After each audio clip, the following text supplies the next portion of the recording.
L'Oreal. But for those of you who have been with us on this journey for a while, you might have remembered that Aling Tindera actually was the first program in plastic responsibility. Wala pang PCX nung time na yun. It was still part of Hope. And parang we were just trying to find a way to be responsible.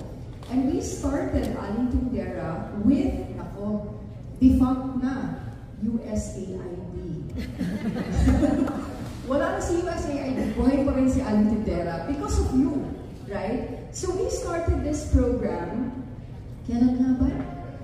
2019, oh yun, right? 2019. So we started in 2019, I think Pepsi was also part of that, diba?